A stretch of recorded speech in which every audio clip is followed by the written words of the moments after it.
सहनावतु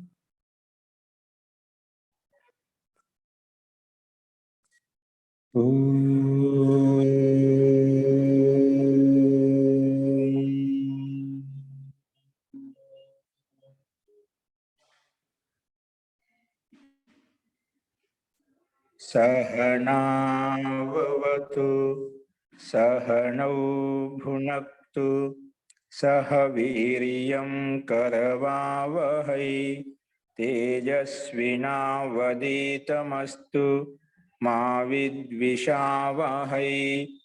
ओम शांति शांति शांति।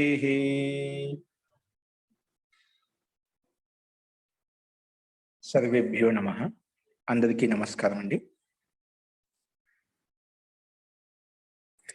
నిన్న చెప్పిన పాఠంలో ఎవరికైనా సందేహాలు ఉన్నాయండి?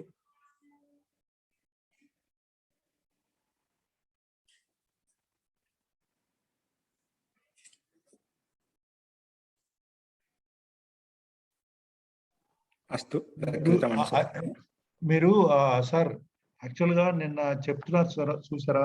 చిత్తం అంటే లోహంతో సమానంగా ఉంటుంది అని, తర్వాత బయట వస్తువులన్నీ కూడా అయస్కాంత మాదిరి ఉంటాయని చెప్పారు. తర్వాత అక్కడ మీకు అక్కడ కొంచెం ఈ ఫోన్ డిస్టర్బెన్స్ వల్ల కొద్దిగా క్లారిటీ రాలేదు సార్ అక్కడ. ఇప్పుడు మళ్ళీ చెప్పుకున్నాం అండి. అయితే ఓకేనా? దాన్ని రివిజన్ చేస్తాను, మళ్ళీ ఎక్స్ప్లెయిన్ చేస్తాను. సో నిన్న మనము ఏం చెప్పుకున్నామంటే, పూర్వపక్షికి ఒక సిద్ధాంతాన్ని అనుసరిస్తున్నాడు. ఏ సిద్ధాంతం అంటే, జ్ఞానకాలంలో మాత్రమే వస్తువు యొక్క సత్తా ఉంటుంది అని చెప్పాడు అంట. అంటే వస్తువు అనేది ఒక చిత్తానికి ఆధీనంగానే ఉంటుంది. వస్తువు అనేది ఒక చిత్తానికి ఆధీనంగా ఉంటుంది. అంటే అది కూడా జ్ఞానకాలంలో మాత్రమే అది ఆ వస్తువు యొక్క సత్తా రూపంలో మనకు కనిపిస్తుంది. ఎలాగంటే దృష్టాంతం ఇచ్చాడు, సుఖానికి సమానంగా. ఏ రకంగా అంటే అది సుఖ సమానంగా, సుఖం ఏ విధంగా అయితే మనం సుఖ అనుభూతి కాలంలో కలుగుతుందో, అలాగే ఈ వస్తువు కూడా ఆ వస్తువుని ఎప్పుడు చూసినా, ఆ వస్తువు చూసినప్పుడు మాత్రం జ్ఞాన సమయంలో మాత్రం ఆ వస్తువు ఉంటుంది, అన్య సందర్భంలో ఉండదు అని చెప్పాడు. సుఖానికి ఏ విధంగా అంటే, సుఖ భోగకాలంలో సుఖానికి ఏ విధంగా అయితే ప్రతీతి కలుగుతుందో మనకు అన్య సమయంలో కలగదు. సుఖానుభూతిగా దుఃఖానుభూతి అన్య సమయంలో ఉండదు. అలాగే ఇక్కడ కూడా జ్ఞానకాలంలో మాత్రమే ఉంటుంది. దానికంటే పూర్వకాలంలో, ఆ తర్వాత ఉత్తర కాలంలో ఆ వస్తువు యొక్క స్వరూపము స్వీకరించడం లేదు పూర్వపక్షి. ఇది ప్రశ్నార్థమైంది కదా.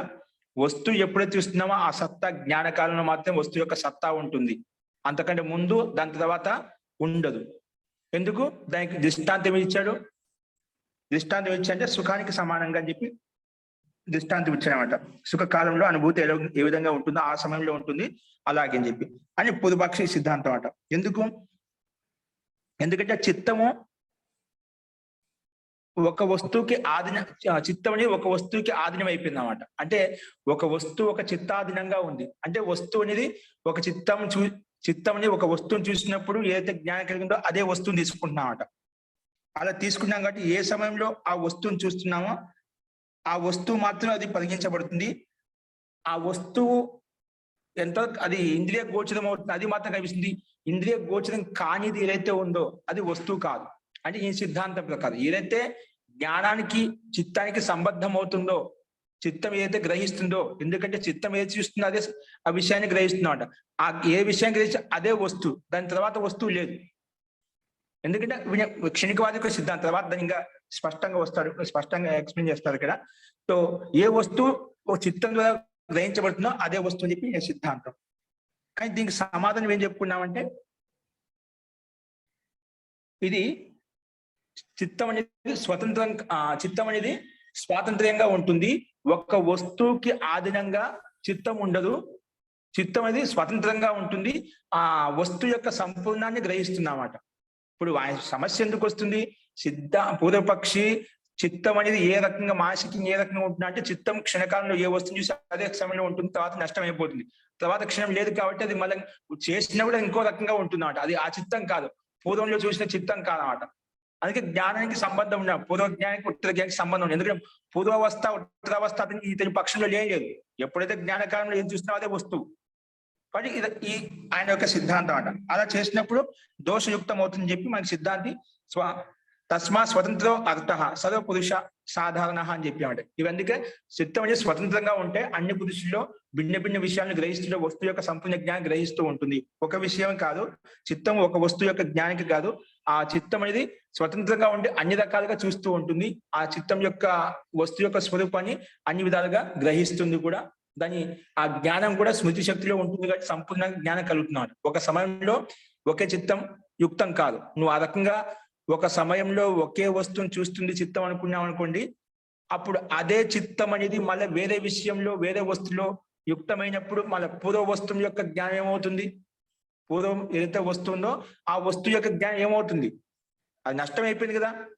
కానీ మళ్ళా ఒకవేళ ఆ వస్తువుని మళ్ళీ చూడాలనుకున్నా, యుక్తం కావాలనుకున్నా, అప్పుడు అది ఎలా ఉత్పన్నమవుతుంది? నీ పక్షంలో నష్టం అయిపోయింది కదా. కాబట్టి అది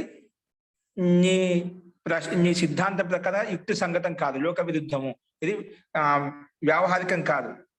కాబట్టి అంటే ఇంకేం దోషాలు వస్తాయంటే, నువ్వు ఒక పక్షంలో ఏదైనా ఒక వస్తువుని చూసినప్పుడు ఆ వస్తువు అదే ఉంది, దాని వెనక భాగం అయితే లేదు. ఇప్పుడు ఏ వస్తువు, ఎందుకంటే ఒక వస్తువు ఉందంటే పూర్వ భాగం ఉత్తర భాగం కలిసి ఆ వస్తువు అయిపోతుంది. ఏదో ఒక భాగంలో ఉంటే అది వస్తువు అని చెప్పాం, ఒక అవయవంగా ఉంటే వస్తువు అని చెప్పాం. పూర్వపక్ష సిద్ధాంత ప్రకారంగా ఒక వస్తువుని చూస్తున్నా ప్రత్యక్షంగా ఎదురుగా ఏదైతే కనిపిస్తుందో అదే జ్ఞానం, అదే వస్తువు. దాని వెనక ఏదైతుందో మనకి దృష్టిగోచరం కాలేదు కాబట్టి అది వస్తువు కాదు అని మన సిద్ధాంతం. అది ఎలా అవుతుంది? ఎందుకంటే ఏ వస్తువు అగ్రభాగం ఉందంటే ఖచ్చితంగా పృష్ఠభాగం కూడా ఉంటుంది, పృష్ఠభాగం ఉంటుంటే ఖచ్చితంగా అగ్రభాగం ఉంటుంది. అది అనుమానంతో మనకు తెలుస్తున్నమాట. ఆ చిత్తం ఎందుకంటే చిత్తం పరిణామిని కాబట్టి ఒక సమయంలో ఒకటి చూస్తున్నా, తర్వాత అది సంపూర్ణంగా తెలుసుకుంటుంది. కానీ పూర్వపక్షం అంటున్నాడు, ఎదురుగా ఏదైతే కనిపిస్తుందో పూర్వభాగం కనిపిస్తుంటే అదే జ్ఞానము, అదే వస్తువు యొక్క సత్తా. దాని రెండో భాగం ఏదైతే ఉందో, పృష్ఠభాగం ఏదైతే ఉందో అది లేదు. ఎందుకంటే మనకు తెలుసు అగ్రభాగం అంటే పృష్ఠభాగం కూడా ఖచ్చితంగా ఉంటుంది. రెండింటి యొక్క సంయోగం వల్ల వస్తువు యొక్క తత్వాన్ని వస్తు రూపంలో మనం చెప్పుకుంటున్నాం అన్నమాట. కాబట్టి ఇవన్నీ దోషాలు వస్తాయన్నమాట. కాబట్టి ఇది పూర్వపక్ష యొక్క సిద్ధాంతం అనేది అది యుక్తి సంగతం కాదు, చాలా రకాల దోషాలు వస్తాయి. ఇప్పుడు ఓన్లీ అగ్రభాగం కనిపిస్తుంటే పృష్ఠభాగం లేదంటే అది సాధ్యమే కాదు. వస్తువు ఉందంటే పూర్వభాగం ఉంటుంది, పృష్ఠభాగం ఉంటుంది, పార్శ్వభాగం ఉంటుంది, అన్ని వైపులు 4 భాగాలు ఉంటాయన్నమాట. అప్పుడు అది వస్తువుగా పరిగణిస్తాము. ఒక భాగం ఉంటే అది వస్తువే కాదు, అది ఒక అవయవం అంటా, కానీ వస్తువు ఎందుకు అంటాం అప్పుడు దాన్ని? కాబట్టి ఇవన్నీ దోషాలు వస్తాయి. కాబట్టి అందుకే స్వతంత్ర అర్థ, ఈ చిత్తం అనేది స్వతంత్రాన్ని చిత్తాన్ని స్వతంత్రంగా ఉంటుంది, అన్ని రకాలుగా వస్తువుని గ్రహిస్తుంది.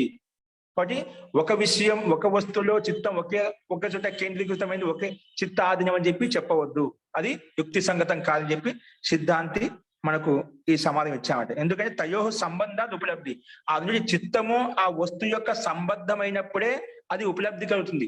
వస్తు కలుగుతుంది. సంపూర్ణ జ్ఞానం కలిగినప్పుడు మనకు వస్తువుగా పరిగణిస్తామట. ఆ సంపూర్ణ జ్ఞానం ఉంది మనకు. అనుమానం ద్వారా ప్రత్యక్షం, అది అనుమానం కూడా ప్రత్యక్ష పూర్వకమే. మా అనుమానం ద్వారా తెలుసుకోవడం లేదు. అగ్రభాగం ఉందని పృష్ఠభాగం ఉంటుంది, అది అనుమానం అంటూ అది సందేహం కాదు. అది కూడా అనుమానం ప్రమాణం కూడా ప్రత్యక్ష పూర్వకమే ఉంటుందన్నమాట. ఈ వస్తువు మనం చూసినప్పుడు పృష్ఠభాగం కూడా ఉంటుందని చెప్పి మన ప్రత్యక్ష అనుభూతి, ప్రత్యక్ష అనుభవం. కాబట్టి ఇది స్వతంత్రంగా ఆలోచిస్తుంది. చిత్తం అనేది ఒక వస్తువు ఆధీనం కాదు, స్వతంత్రంగా స్వతంత్రాన్ని చిత్తాన్ని ప్రతి పురుషం ప్రవర్తంది, ప్రతి పురుషంలో భిన్న భిన్నంగా అన్ని రకాలుగా ఆ వస్తువును సంగ్రహిస్తుంది, వస్తువును తెలుసుకుంటుంది అని చెప్పుకున్నామట. ఓకే, ఇది స్పష్టమైంది అనుకుంటాను. చిత్తం అనేది ఒక వస్తువు ఆధీనం కాదు, భిన్న భిన్నంగా ఉంటుంది, స్వతంత్రంగా ఉంటుంది, అన్ని రకాలుగా వస్తువు యొక్క ఆ వస్తువు అనేది ఒక విషయంలో సంగ్రహితం కాదు గుర్తుపెట్టుకుని. వస్తువు ఒక చిత్త ఆధీనం కాదు, వస్తువుని సంపూర్ణ అన్ని చిత్తాలకు అన్ని పురుషులకు సర్వసాధారణంగా అన్నిటికీ అది వ్యాపకంగా దాని యొక్క ప్రకాశం చూపిస్తుందన్నమాట. ఆ వస్తువు యొక్క స్వరూపాన్ని చూపిస్తుంది. కాబట్టి చిత్తము ఏక చిత్త ఆధీనం కాదని చెప్పి నిన్న చెప్పుకున్నాము. తర్వాత ఏం చెప్పామంటే, ఇలా చెప్పిన వస్తువు అనేది యొక్క జ్ఞానము చిత్తాధీనం అన్నమాట. ఒక వస్తువు యొక్క జ్ఞానం అంటే అంటే చిత్తము అనేది ఆ వస్తువుతో సంబద్ధమైనప్పుడే ఏ వస్తువుతో సంబద్ధమవుతుందో ఆ వస్తువు యొక్క జ్ఞానం కలుగుతుంది అన్నమాట. కాబట్టి చిత్తం అనేది వస్తువు ఆధీనం. చిత్తం అనేది వస్తువు ఆధీనం అంటే వస్తువును తోటి ఆ చిత్తానికి ఇప్పుడు సంబంధం ఏర్పడుతుందో అప్పుడే ఆ వస్తువు యొక్క అది ఏ వస్తువైనా కావచ్చు, ఏ విషయమైనా కావచ్చు, ఆ విషయ జ్ఞానం ఆ వస్తు జ్ఞానం కలుగుతున్నమాట. చిత్తము ఏ వస్తువుతో సంబంధం లేదో, ఏ విషయంతో సంబంధం లేదో ఆ విషయ వస్తువు జ్ఞాతం కాదు, ఆ వస్తువు జ్ఞాతం కాదు. కానీ చిత్తాధీనంగా ఉంటుంది వస్తువు యొక్క జ్ఞానం అనేది.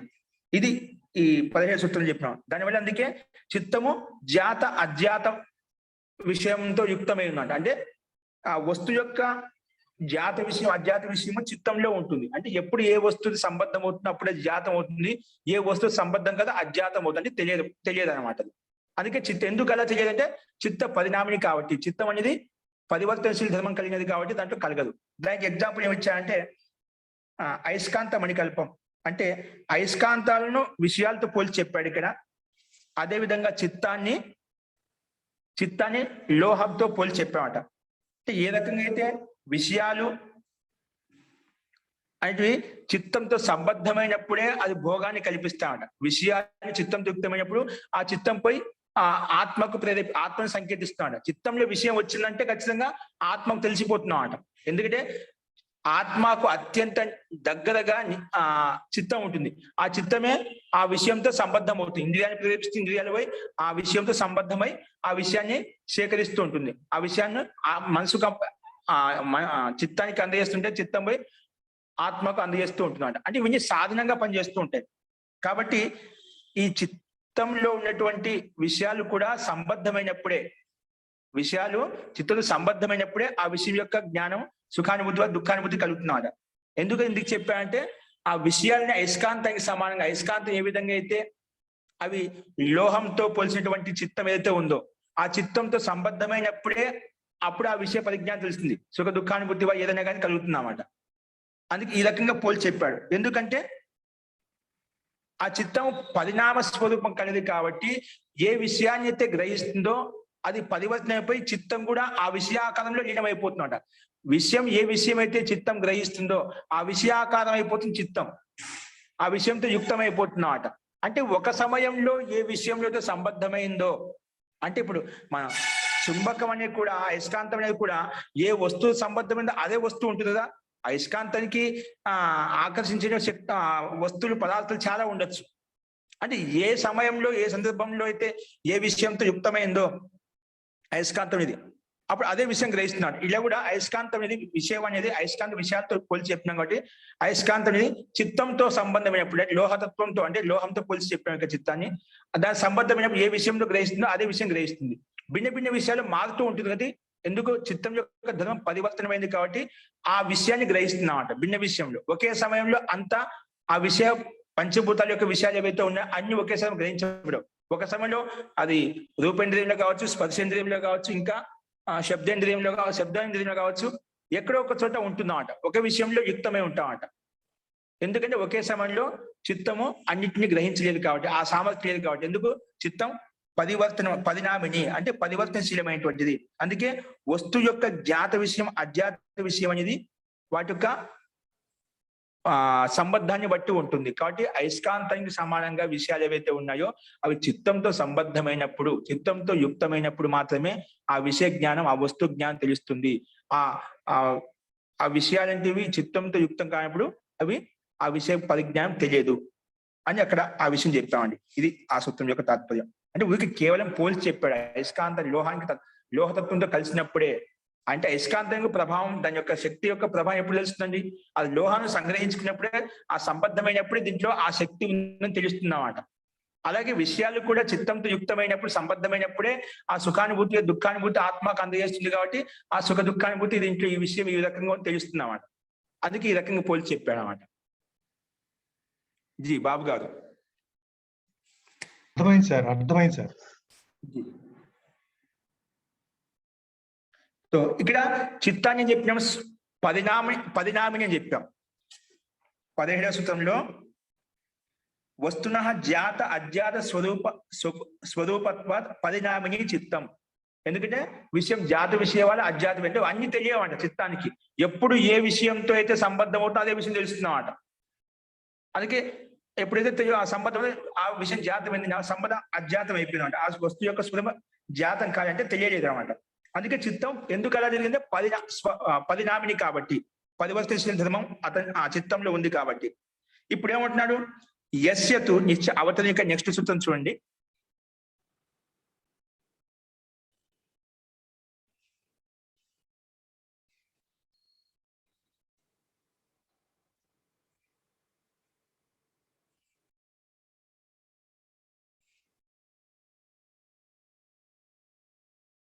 చూడండి, యస్యతు తదేవ చిత్తం విషయ తస్య, అంటే ఏ పురుషుడికైతే చిత్తమే విషయంగా ఉందో, ఇప్పుడు మనము చిత్తానికి విషయం ఏంటండి? ఇంద్రియాలు. చిత్తానికి విషయం ఏంటి? చిత్తము అనేది ఇంద్రియాన్ని ప్రేరేపిస్తున్నాం, అంటే ఇంద్రియాల ద్వారా విషయాన్ని గ్రహిస్తున్నామట చిత్తం. ఆ చిత్తం వల్ల ఆత్మకు ఆత్మకు అందజేస్తున్నామట అదే విషయాన్ని. కానీ ఏ ఆత్మకైతే చిత్తమే విషయంగా ఉందో, అంటే అన్నిటికి డైరెక్ట్ గా కాంటాక్ట్ లేదు, ఆ ఆత్మకు జీవాత్మకు చిత్తమే విషయం. ఆ చిత్తాన్ని చూస్తూ ఉంటున్నా, చిత్తం ఏ విధంగా చూపిస్తుంటే అదే అక్కడ ఆత్మానుభూతి కానీ దుఃఖానుభూతి కానీ పొందుతూ ఉంటుంది అన్నమాట. కాబట్టి యస్యతు తదేవ చిత్తం విషయ తస్య, అంటే ఏ పురుషుడికైతే ఏ జీవాత్మకైతే ఏదైతే చిత్తమే విషయంగా ఉందో అప్పుడు ఆ స్థితి ఎలా ఉంటుంది అంటే దానికి సమాధానం చెప్తున్నది ఇక్కడ. సదా జాతాశ్చ చిత్తవృత్తయ తత్ ప్రభో పురుషస్య అపరిణామిత్వాత్. సదా జాతాః చిత్తవృత్తయ, సదా జాతమవుతూ ఉంటాయని తెలుస్తూ ఉంటాయన్నమాట. ఏంటివి? చిత్తవృత్తయ, చిత్తంలో ఉండే వృత్తులు మొత్తము తెలుస్తుంటాయి. ఎవరికి? తత్ ప్రభో పురుషస్య, ఆ చిత్తానికి స్వామి అయినటువంటి జీవాత్మ పురుషుడికి. తత్ ప్రభో పురుషస్య, పురుషుడు అంటే అక్కడ ప్రభు అనే స్వామి, పురుషుడు అంటే జీవాత్మ, దానికి విశేషణంగా ఇచ్చారు ఇక్కడ. తత్ ప్రభో పురుషస్య, ప్రభు జీవాత్మ అయినటువంటి ప్రభు స్వామి ఏదైతే ఉందో చిత్తానికి ఎప్పుడు జాత విషయంగా ఉంటుంది. చిత్తంలో ఏ విషయాన్ని ఆలోచించి చిత్తంలో ఏ వృత్తులు వచ్చినా కూడా అది ఆత్మకి ఎల్లప్పుడు జాత విషయంగా ఉంటాయి. ఎందుకు? అపరిణామిత్వాత్. అది ఎందుకంటే పరివర్తనశీల ధర్మం అనేది ఈ ఆత్మకు లేదు. పరివర్తనశీల ధర్మం ఎందుకు వస్తుంది? ఏ పదార్థం అయితే 3 గుణాలతో ఉత్పన్నమవుతుందో అది మాత్రమే పరివర్తనశీల ధర్మం కలిగి ఉంటుంది. ఎందుకంటే చిత్తం అనేది సత్వగుణము, రజోగుణము, తమో ఈ 3 గుణాలతో ఉత్పన్నమైంది కాబట్టి చిత్తము ఆ 3 గుణాలు చలయమానంగా ఉంటాయి, పరివర్తనశీలంగా ఉంటాయి, పరిణామాన్ని చెందుతూ ఉంటాయి. కాబట్టి ఈ చిత్తం కూడా జడ వస్తువు తయారైంది కాబట్టి ఇది కూడా పరిణామిని. కానీ ఆత్మ అనేది 3 గుణాలతో యుక్తం కాదు, స్వతంత్రంగా అనాది కాంక్ష ఉందామంటే ఎల్లప్పుడు ఆత్మ ఎప్పుడు శాశ్వతంగా ఉంటుందన్నమాట. అది గుణాలతో ఉత్పన్నం కాదు, అందుకే అపరిణామ స్వరూపం కలిగిందన్నమాట. అంటే అందుకే ఈ చిత్తంలో ఏవైతే వృత్తులు ఉంటాయో అవన్నీ ఎల్లప్పుడూ తెలుస్తూ ఉంటాయి జీవాత్మకు. ఎందుకంటే అపరిణామిత్వాత్ అని చెప్పి ఇక్కడ హేతు ఇచ్చాడు సిద్ధాంతి పక్షి. కాబట్టి సదా జాతా చిత్తవృత్తయ, ఎల్లప్పుడూ చిత్తంలో ఉండే వృత్తులు జాతం అవుతుంటే తెలుస్తూ ఉంటాయి. ఎవరికి? తత్ ప్రభో పురుష, స్వామి అంటే పురుషుడికి జీవాత్మకి తెలుస్తూ ఉంటాయి. ఎందుకు? అపరిణామిత్వాత్, అంటే పరిణామ స్వభావం అనేది లేదు కాబట్టి, అంటే అపరిణామిత్వం ఉంది కాబట్టి అని చెప్పి ఇక్కడ మహర్షి పత్ని చెప్పారు. ఇదే విషయాన్ని చూడండి కింద. యది చిత్తవత్ ప్రభురపి పురుషస్య పరిణమేత తతః తద్విషయాః చిత్తవృత్తయః శబ్దాది విషయవత్ జాత అజ్ఞాతః స్యుః. జాత అజ్ఞాతాః స్యుః. ఒకవేళ చిత్తవత్, చిత్తానికి సమానంగానే పైన చిత్తం ఏంటి? ఏం చెప్పినాము? జాత అజ్ఞాత విషయం ఉంటుంది చెప్పుకున్నాం. పైనటి వస్తు జాత అజ్ఞాతం ఉంటుంది, వస్తు యొక్క విషయం ఒకసారి జ్ఞాతం అవుతుంది, ఒకసారి తెలుస్తుంది, ఒకసారి తెలియదు అన్నమాట చిత్తానికి. ఇది ఒకవేళ అలాగ అనుకున్నాం అనుకోండి ఈ పక్షంలో, ఇది ఒకవేళ చిత్తానికి సమానంగా ప్రభురపి పురుష, ప్రభు అంటే స్వామి, జీవాత్మ, పురుషుడు అంటే జీవాత్మ, పరిణమేత అంటే చిత్తానికి సమానంగా జీవాత్మ పరిణామం చెందుతుంది అనుకోండి, పరివర్తనశీలం అవుతుంది అనుకోండి, అప్పుడు ఏమవుతుంది? తతః దానివల్ల తద్ విషయా చిత్తవృత్తయ శబ్దాది విషయవత్ జాత అజ్ఞాతా. అప్పుడు జీవాత్మ కూడా శబ్దాది విషయం ఏవైతే ఉన్నాయో అవి కూడా ఒకసారి జాతం అవుతూ ఉంటాయి, ఒకసారి అజ్ఞాతం అవుతూ ఉంటాయి, ఎల్లప్పుడూ తెలుసుకోలేదు. ఎందుకంటే జీవాత్మ అపరిణామిని అని చెప్పుకున్నాము. ఓకే, నీ ప్రకారంగా చిత్తానికి సమానంగానే పురుషుడు కూడా ఉంటుంది, జీవాత్మ కూడా ఉంటుంది అనుకోండి, అప్పుడు పరిణామ స్వరూపం కలిగింది కాబట్టి జీవాత్మకు చిత్తంలో ఉండే వృత్తులు ఏవైతే ఉన్నాయో, మన చిత్తంలో బుద్ధిలో ఉండే వృత్తులు, ఆలోచనలు ఏవైతే ఉన్నాయో అవి కూడా అజ్ఞాతంగా ఉంటాయి.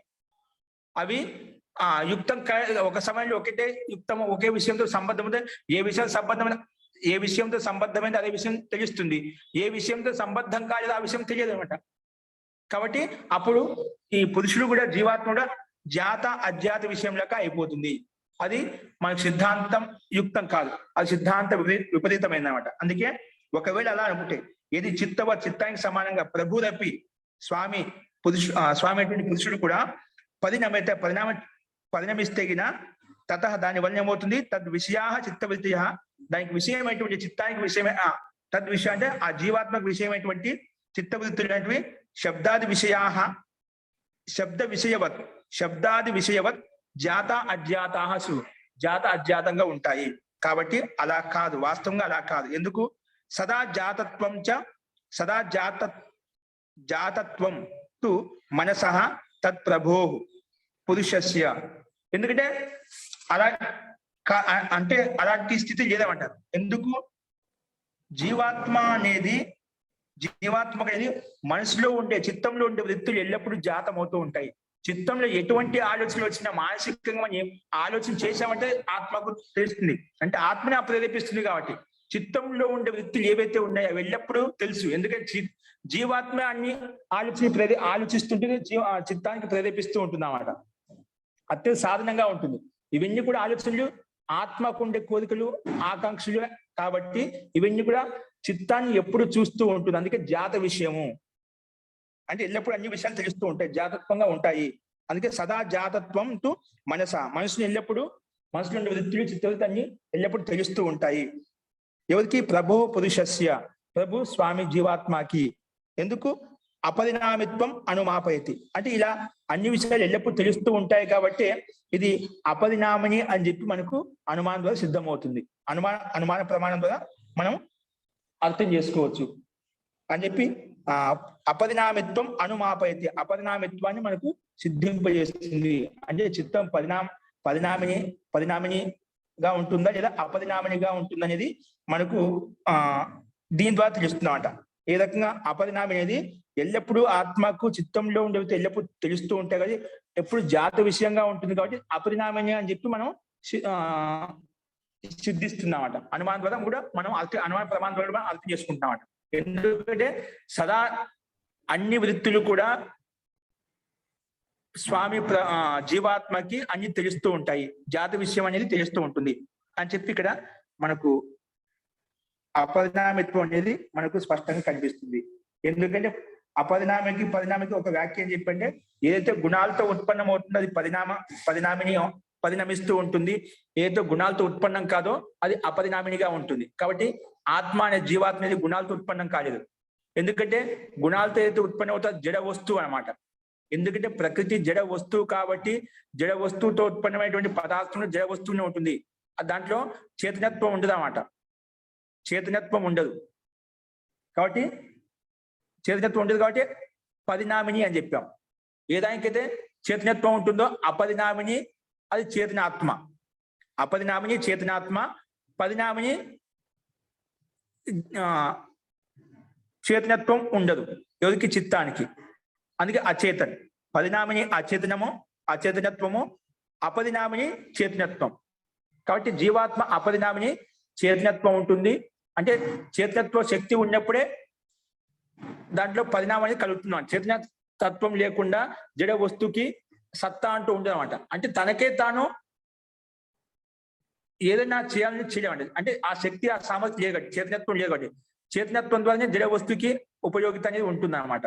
కాబట్టి ఇది చిత్తమయ్యే ఒక జడ వస్తువు, గుణాల ద్వారా ఉత్పన్నమైన జడ వస్తువు చేతన తత్వంతో సహాయంతోనే ఆ ఇంద్రియాలు జడ పదార్థాలు ఏవైతే ఉన్నాయో ఉత్పన్నమయ్యాయో అవన్నీ కూడా సక్రియంగా పనిచేస్తూ ఉంటాయి.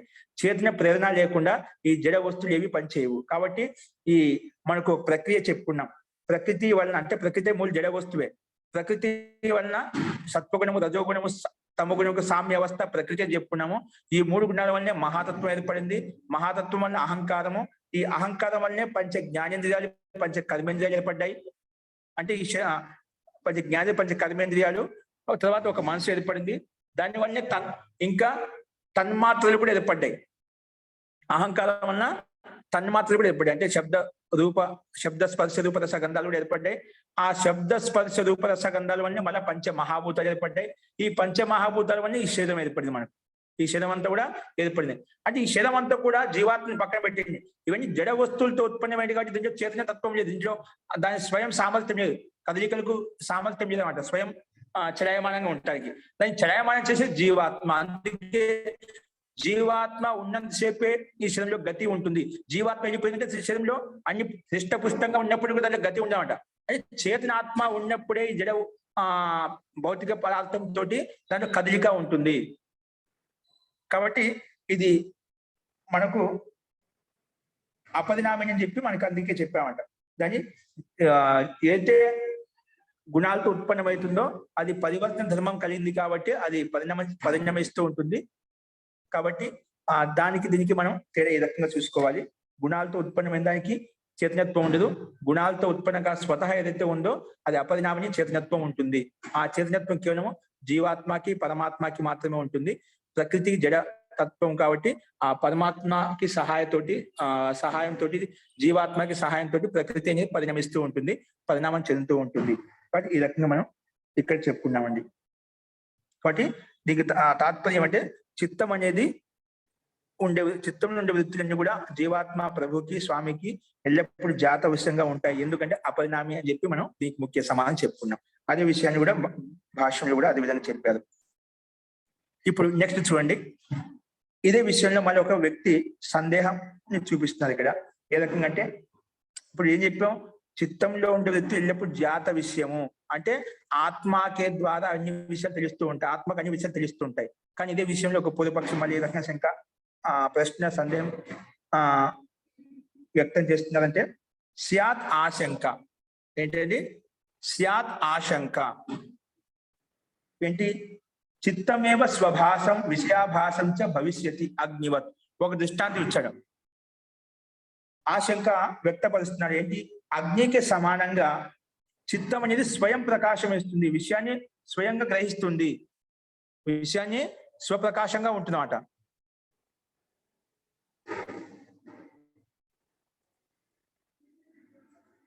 అంటే చిత్తం ఇక్కడ చూడండి స్లైడ్ మీద,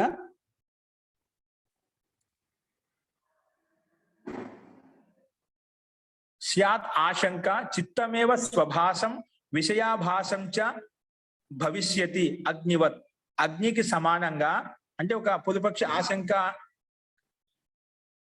వ్యక్తం చేస్తున్నామట. అంటే ప్రశ్న సందేహిస్తున్నామట. ఏ రకంగా అగ్నికి సమానంగా చిత్తం స్వయంగా ప్రకాశిస్తుందండి, దానికి ప్రకాశింప చేయడానికి జీవాత్మ సహాయం అవసరం లేదు. చిత్తం స్వయం ప్రకాశకమైంది, దానికి మళ్ళా అగ్నికి జీవాత్మకి అవసరం లేదు. ఎందుకు? దానికి దృష్టాన్ని ఇచ్చి అగ్నివత్, అగ్నికి సమానంగా అని చెప్పి ఒక దృష్టాంతం ఇచ్చారన్నమాట. ఓకేనా? సో దీనికి ప్రశ్న ఏంటంటే పూర్వపక్షి యొక్క అగ్ని దృష్టాంతం ఏ రకంగా ఇచ్చా అంటే, ఇప్పుడు అగ్ని అనేది స్వయం ప్రకాశిస్తుంది కదా, అగ్ని స్వయం ప్రకాశిస్తుందా? అలాగా చిత్తం కూడా స్వయం ప్రకాశిస్తుంది. చిత్తంలో విషయాలు స్వయం గ్రహించబడతాయి, జీవాత్మకి సహాయతకి అవసరం లేదు. అది మనకి అది పూర్వపక్షి యొక్క సిద్ధాంతం అన్నమాట, పూర్వపక్షి యొక్క ప్రతిజ్ఞ.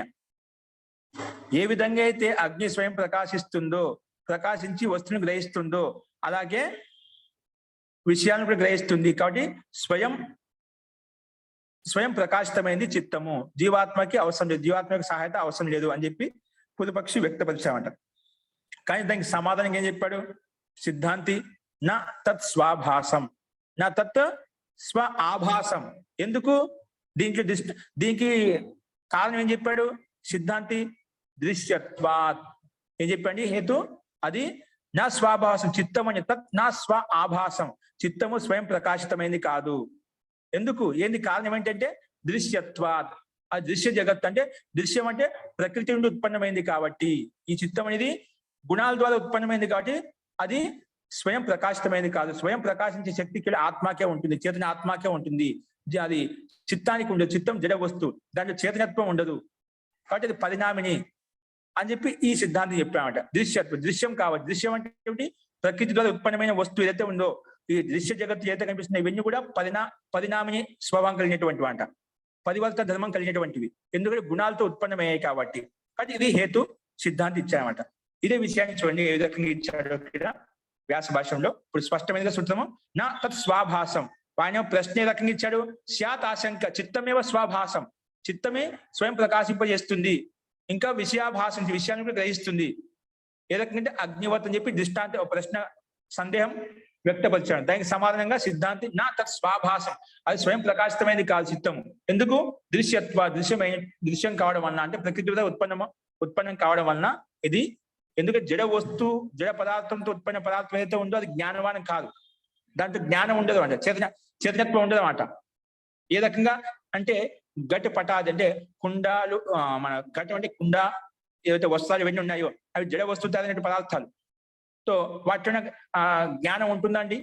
తనకు నేను ఒక వస్తు రూపంలో ఉన్నాను, నేను ఒక ఘట రూపంలో ఉన్న దానికి ఆత్మానుభూతి కలుగుతుందా? కలగదు, దాంట్లో జ్ఞానం లేదు. కానీ దాని యొక్క అనుభూతి జీవాత్మకు కలుగుతున్నా. ఇది వస్త్రం ఈ రకంగా, దీని ఉపయోగం ఈ రకంగా ఉంటుంది, ఈ విధంగా దీని యొక్క అర్థం ఉందని చెప్పి మనం దాన్ని ఉపయోగించుకుంటాం. జడ వస్తువు ఎప్పుడు జీవాత్మకు కళ్యాణం కోసం ఉపయోగపడుతుంది, సుఖ సాధనానికి ఉపయోగపడుతుంది. కాబట్టి మొత్తానికి జడ పదార్థం నుంచి ఉత్పన్నమైంది కాబట్టి ఇది చిత్తము స్వయం ప్రకాశితమైనది కాదు, స్వయం తనకే తాను అన్ని విషయాన్ని తెలుసుకోలేదు, ఆ జీవాత్మ సహాయం తెలుసుకుంటుంది అని ఈ యొక్క సిద్ధాంతి యొక్క అభిప్రాయము. ఇదే విషయాన్ని చూడండి కింద. యథా ఇతరాని ఇంద్రియాని శబ్దాదయశ్చ దృశ్యత్వాత్ న స్వ ఆభాసాని తథా మనసో అపి ప్రత్యేతవ్యం. ఏం చెప్పంటే, ఎలాగైతే ఇతరాని ఇంద్రియాని శబ్దాదే ఇంద్రియాలు ఏవైతే ఉన్నాయో మనకు పంచ జ్ఞానేంద్రియాలు, పంచ కర్మేంద్రియాలు, ఇంకా శబ్దాదేష్ట శబ్ద స్పర్శ రూప రసగంధాలు ఏవైతే ఉన్నాయో ఇవన్నీ ఎలా తయారైంది? దృశ్యత్వాద్. ఇవన్నీ దృశ్యమే కదా. ఇంద్రియాలు ఎలా తయారు? ఇప్పుడు చెప్పినాం. ప్రకృతి మూలతత్వం ప్రకృతి అంటే సత్వగుణము, రజోగుణము, తమో గుణం యొక్క సామ్యవస్థ ప్రకృతి అని చెప్పాం. ఈ గుణాలతో మహాతత్వం ఏర్పడింది, మహాతత్వం వలన అహంకారం ఏర్పడింది, అహంకారం వలన తన మాత్రలు ఏర్పడ్డాయి, తన మాత్రల వల్లనే పంచ జ్ఞానేంద్రియాలు, పంచ కర్మేంద్రియాలు, మళ్ళా పంచభూతాలు, ఇంకా ఈ శరీరం ఏర్పడినమాట. ఇవన్నీ మనకు గుణాలతో ఉత్పన్నమయ్యాయని చెప్పి దృశ్యం అంతా కనిపిస్తున్నమాట. అందుకే దృశ్యత్వాత్. ఏవి? ఇతరాని ఇంద్రియాని శబ్దాదేష్ట శబ్ద స్పర్శ రూప రసగంధాలు, ఇవి దృశ్యం కావడం వలన నా స్వ ఆభాసాని, ఇవి స్వయం ప్రకాశితమైనవి కాదు.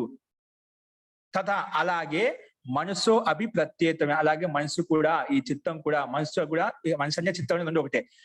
మనో అపి ప్రత్యేతమే, అలాగే మనసు కూడా అర్థం చేసుకోవాలి. ఇది కూడా దృశ్యం కాబట్టి చిత్తము కూడా. ఎందుకంటే అహంకారం వలన పంచ జ్ఞానేంద్రియాలు, పంచ కర్మేంద్రియాలు, మనహ అని చెప్పి 11వ ఇంద్రియం కింద చెప్పామంట. మనసు కూడా ఇది కూడా ఇంద్రియమే. ఇది ఏకాదశ ఇంద్రియం అంటే 11వ ఇంద్రియం అంటే ఇది కూడా ఇంద్రియాల కింద తీసుకొస్తామంట. కాబట్టి ఇది కూడా మనోపి ప్రత్యేకం, మనసు కూడా అలాగే అర్థం చేసుకోవాలి. దీనికి స్వయం ప్రకాశమైన శక్తి సామర్థ్యం ఆ చిత్తానికి లేదు. అది స్వయం జ్ఞానవాన్ కాదు, జీవాత్మ సహాయం లేకుండా ఏ విషయ వస్తువుని కానీ గ్రహించలేదు. కాబట్టి జడ వస్తువు తయారైంది కాబట్టి జడత్వమే ఉంటుంది, కానీ దాని చైతన్యత్వం ఉండదు అని ఈ సిద్ధాంతి ఈ రకంగా సమానం చెప్పుకుంటూ వస్తున్నామంట. ఎలాగంటే నచ అగ్ని దృష్టాంత, కానీ నువ్వు ఇక్కడ నచ అగ్ని దృష్టాంత, నువ్వు అగ్ని దృష్టాంతం ఇచ్చే పైన భవిష్యత్తు అగ్నివత్, అగ్నికి సమానంగా అగ్ని ఏ విధంగా స్వయం ప్రకాశింపబడుతుందో అలాగే ఇది కూడా చిత్తం కూడా స్వయం ప్రకాశిస్తుంది, విషయాన్ని గ్రహిస్తుంది, జీవాత్మ సహాయత లేదని చెప్పావు కదా. నువ్వు ఇచ్చిన అగ్ని దృష్టాంతం అనేది, అగ్ని హేతు కారణం అనేది యుక్తి సంగతం. నాచ అగ్ని దృష్టాంతం యుక్తి సంగతం కాదు. ఎందుకు? నాహి అగ్ని ఆత్మస్వరూపం అప్రకాశం ప్రకాశతి. అగ్ని అనేది అప్రకాశమైనటువంటి ఆత్మస్వరూపాన్ని ప్రకాశింపనింది. అగ్ని అనేది అప్రకాశితమైనటువంటి ఆత్మస్వరూపాన్ని ప్రకాశింపజేయదు. అగ్ని ప్రకాశింపజేస్తుందా? అగ్ని యొక్క స్వరూపాన్ని వ్యక్తం చేస్తుందా?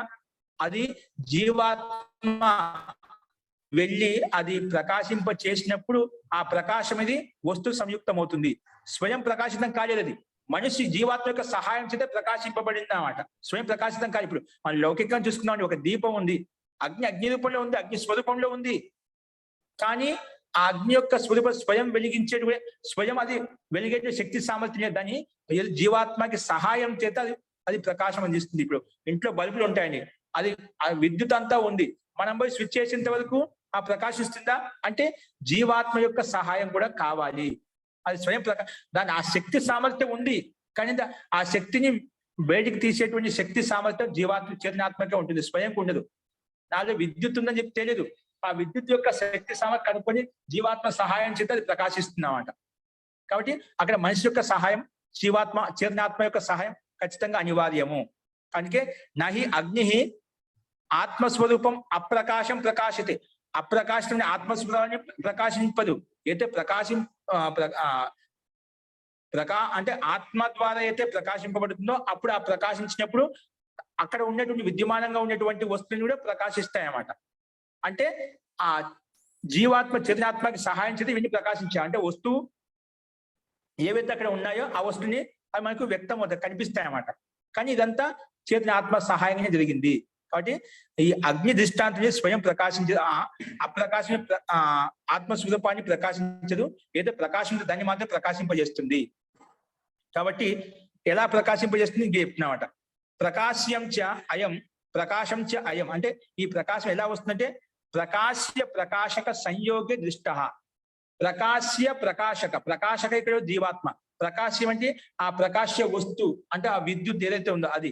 అట్లా ప్రకాశ్య ప్రకాశక సంయోగే దృష్ట, అది నుంచి మన సంయోగం వల్ల అది ఉత్పన్నమవుతుంది. కానీ స్వతహా ప్రకాశం ప్రకాశ శక్తి ఉంది కదా అని చెప్పి, విషయ వస్తువు ఉంది కదా అని చెప్పి దాంట్లో ఆ ప్రకాశ శక్తి స్వయం రాలేదు, కానీ జీవాత్మకి సహాయంతో వచ్చింది. అందుకే ముందు చెప్పిన అగ్ని ఆత్మస్వరూపం అప్రకాశం ప్రకాశక్తి, అంటే ప్రకాశితమైందని ప్రకాశం అప్రకాశని యొక్క అప్రకాశితమైనటువంటి ఆత్మ యొక్క స్వరూపాన్ని ప్రకాశింపజేయరు. అంటే దీన్ని బట్టి ఏమవుతుంది, ప్రకాశ శక్తి ఏదైతే ఉందో ఆ ప్రకాశ శక్తిని ఆత్మస్వరూపం చైతన్యాత్మ ద్వారా ప్రకాశింపజేస్తుంది. అదే పక్కన చెప్పాను. ప్రకాశం చ అయం, ఈ ప్రకాశం అనేది ప్రకాశ్య ప్రకాశక సంయోగే, ఆ నుంచి మరి సంయోగం కలిగినప్పుడే దృష్ట అది కనిపిస్తుంది. కాబట్టి నచ స్వరూప మాత్రే అస్తి సంయోగ, స్వరూపంలో అగ్ని అనగానే అగ్ని అది వెలిగిపోదు. తత్వం ఉంది, ఇంధనం ఉంది, ఇంధనంలో అగ్ని ఉందా లేదా, కానీ అది మనం ప్రకాశింపజేసేంత వరకు ప్రకాశకుడు వచ్చి ప్రకాశింపజేసే ఆ ఇంధనంలో అగ్ని వెలగదనమాట. కాబట్టి ఆ ఇంధనాన్ని వెలిగించేటువంటి శక్తి సామర్థ్యం ఆ ప్రకాశాన్ని జీవాత్మ చైతన్యాత్మ మాత్రమే ఉంది, స్వయం ఇంధనం వెలగదు. అగ్నిలో ఇంధనంలో అంటే కథలో మనకు అగ్ని ఉందని తెలుస్తుంది, ఆయనకు స్వయం ప్రకాశిస్తుందా, ప్రకాశించదు. అందుకే నాచ స్వరూప మాత్రం అస్థి సంయోగ, నాచ స్వరూప మాత్రే అస్థి సంయోగ, కేవలం స్వరూప మాత్రంలో మనకు అది కేవలం ఆ వస్తువు అక్కడ ఉంది, ఆ వస్తువు ఉన్నంత మాత్రం ప్రకాశింపచేయదు. దాన్ని ఆ ప్రకాశాన్ని వెలికి తీసేటువంటి శక్తి సామర్థ్యం జీవాత్మ ద్వారా సాధ్యం, జీవాత్మ సహాయంతోనే అది ప్రకాశంలోకి వస్తుంది. కాబట్టి నాచ స్వరూప మాత్రే అస్థి సంయోగ. కాబట్టి కించ స్వాభాసం చిత్తం, ఒకేలా పూర్వపక్షం అలా అంటున్నాడు, ఒకే కించ స్వభాసం చిత్తం అగ్రాహ్యమేవ కస్యచిదితి, అంటే నీ చిత్తం అనేది స్వభాసమే స్వయం ప్రకాశితమైనటువంటి, కానీ ఇతరులకు కనిపించడం లేదు. అది దాంట్లో స్వయం ప్రకాశ శక్తి ఉంది, కానీ ఇతరులకు కనిపించడం లేదని చెప్పి ఎవరైనా పూర్వపక్షాల అంటే ఈయన దానికి సమానం చెప్తున్నారు ఇక్కడ.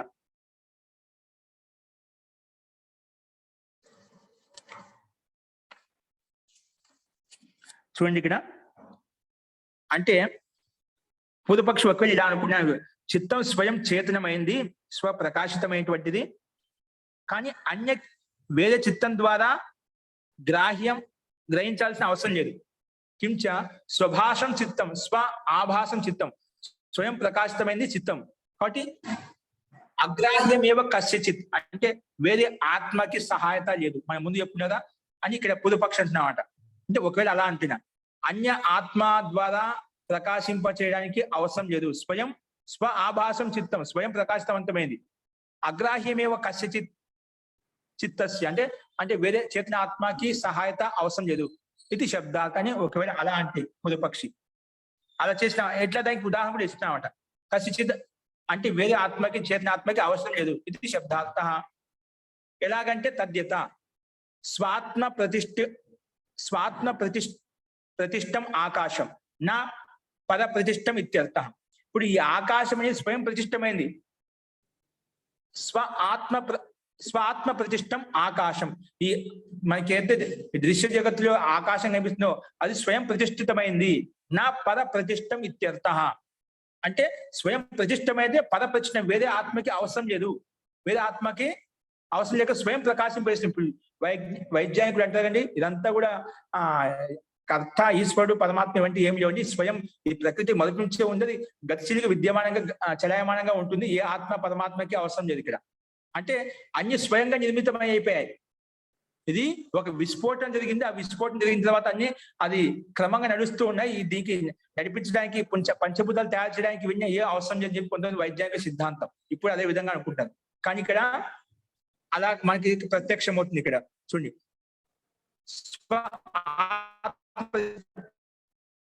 స్వాత్మ ప్రతిష్టం ఆకాశం నా పద ప్రతిష్టం ఇత్యర్థ. అంటే మన సిద్ధ ఈ హేతు ఇచ్చాడు, ఈ ఉదాహరణ ఇచ్చాడు అనమాట. ఇప్పుడు ఈ విధంగా ఆకాశం స్వయం ప్రతిష్టమే మనకు కనిపిస్తుందో, నా పద ప్రతిష్టం ఇతరుల ద్వారా ప్రతిష్ఠితమైన మనకు స్పష్టంగా అర్థమవుతుంది. ఇప్పుడు ఈశ్వరుడు ఉన్నా మనకు కనిపిస్తున్నాడా, అది ఒక దృష్టాంతం ఇచ్చానమాట. కానీ దీనికి సమాధానం మళ్ళీ ఏం చెప్పాడు అంటే, ఇప్పుడు మనకు తెలుసు అంటే ఇది పరమాత్మ సహాయంతో ఈ పంచభూతాలు, ఇప్పుడు మన ప్రక్రియ మొత్తం చెప్పుకున్నామండి. సాంఖ్య దర్శనంలో ప్రకృతి ఏది మహాన్ మహతో అంక ఇలాగ క్రమంగా 1 by 1 ఇలా తయారవుతూ వచ్చేవి. అంటే ప్రకృతిలో పరిణామం చెందుతూ ఈ రకంగా వ్యక్త సృష్టి కనిపిస్తుందట. ఈ వ్యక్త సృష్టి ఏదైతే ఉందో, అభివ్యక్తమవుతున్న సృష్టి బ్రహ్మాండం ఏదైతే ఉందో, కాలాంతరంలో సృష్టి కాలం కాబట్టి ఇవన్నీ వ్యక్తమవుతున్నాయి. ప్రళయకాలం ఇవన్నీ కూడా తన ప్రకృతిలో విలీనమైపోతాయి. ఇంద్రియాలేమో అహంకారంలో, ఇంద్రియాలు పంచభూతాలు తన్మాత్రలు మళ్ళీ అహంకారంలో మహాతత్వంలో మహాతత్వం వచ్చి మళ్ళీ ప్రకృతిలో విలీనమైపోయి సూక్ష్మ రూపంలో ఉంటుంది. ఎందుకంటే సత్వగుణం, రజోగుణం, తమగుణం అంతే సూక్ష్మంగా ఉంటాయి. అంటే ఆత్మ దృష్టిలో కొన్ని స్థూలంగా ఉంటాయి, పరమాత్మ దృష్టిలో ఆత్మ కొన్ని స్థూలంగా ఉంటుంది, కానీ పరమాత్మ అత్యంత సూక్ష్మంగా ఉంటాడు అన్నమాట.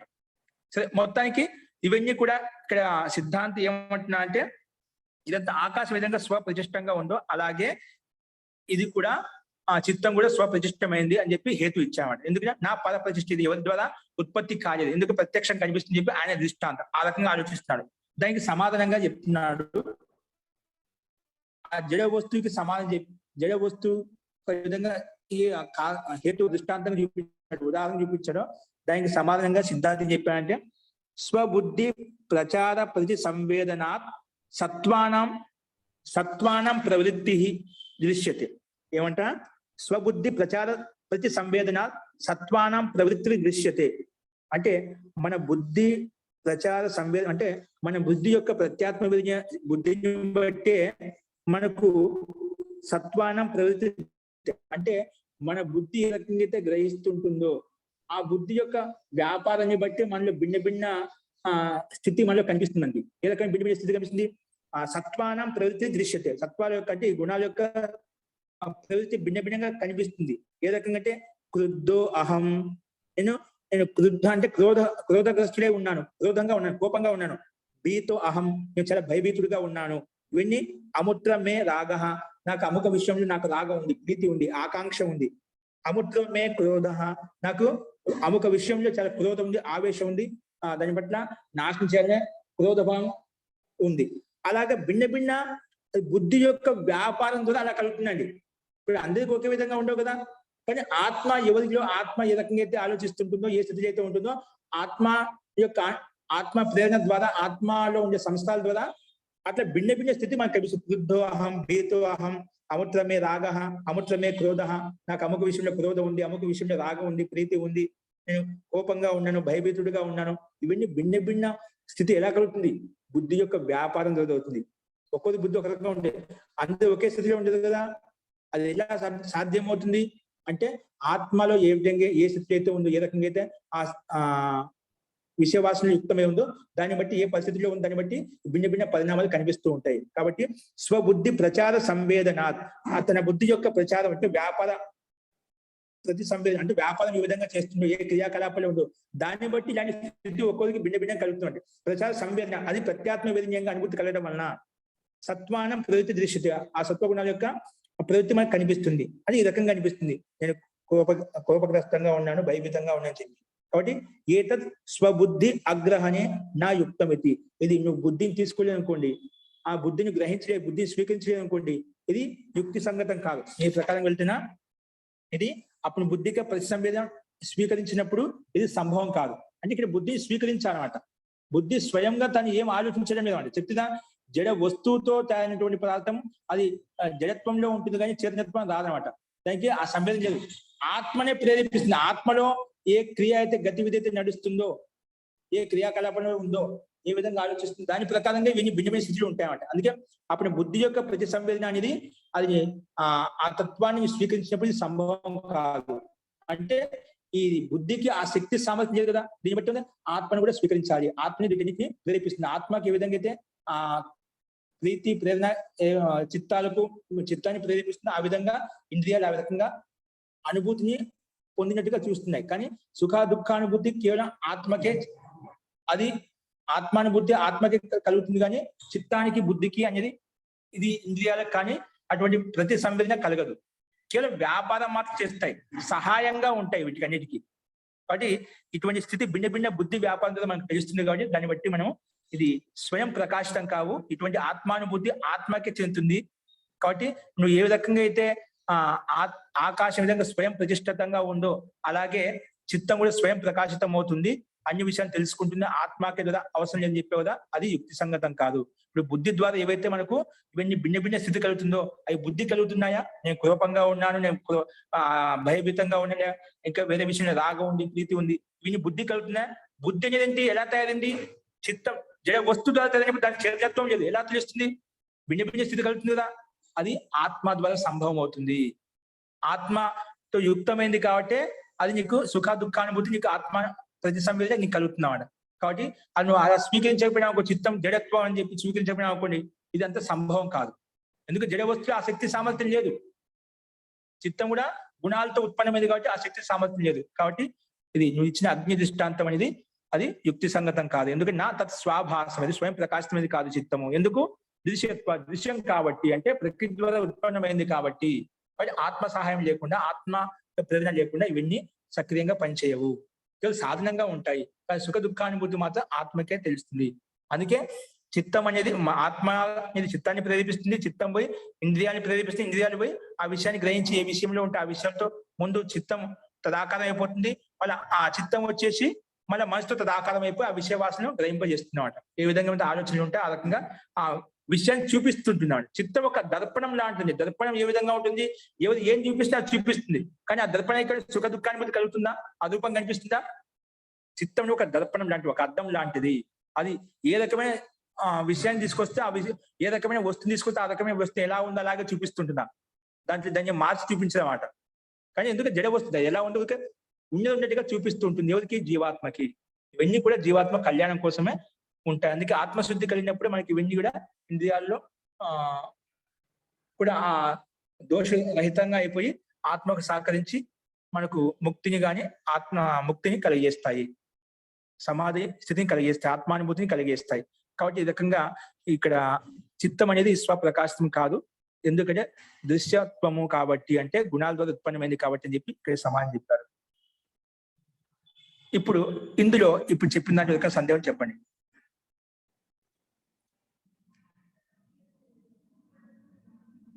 హరిఓం. అంటే జీవాత్మకి మాత్రమే స్వయంగా చూడగలిగే శక్తి ఉంది, మిగిలినవన్నీ ప్రకృతిలో భాగం కాబట్టి వాటికి స్వయం ప్రతిపత్తి లేదు. ఇప్పుడు చిత్తం అద్దంలాగా ఉంటుంది. కానీ నాకు ఇక్కడ ఒక సమస్య ఏంటంటే సార్, ఇప్పుడు చిత్తం చూపిస్తూ ఉంటుంది, చిత్తం అద్దం అన్నారు, బానే ఉంది. కానీ మిగిలిన వస్తువులన్నీ ఉన్నాయి కదా, ఆత్మ యొక్క సంస్కారాల ద్వారా ఇవన్నీ మనం ఈ చిత్తం చూపిస్తుంది అంటున్నారు. అంటే సంస్కారాలు ఉన్నప్పుడు చిత్తం ఆత్మ కూడా స్వతంత్రం లేనట్టే అవుతుందేమో అనిపిస్తుంది నాకు. అంటే నాకు తెలియదు. ఆత్మకు స్వతంత్రం ఉంది కాబట్టి ఇష్టానుసారంగా ఆలోచిస్తుందండి. ఆత్మకు, జీవాత్మకు స్వాతంత్ర్యం ఉంది కాబట్టి అది తెలుసు, మంచి తెలుసు, చెడు తెలుసు అన్నమాట, అని తెలుసు. కానీ ఏ విషయ వాసనతో యుక్తమైన దాంట్లో అనుభూతి పోతుందో అదే సంస్కారం బాగా అది బాగా బలంగా కావడం వల్ల అదే విషయాల కోసం ప్రీతి వైపు, అదే విషయాలపై ఆకర్షణ వైపు లోనైపోయి అక్కడ వైపు వెళ్ళిపోతుందండి.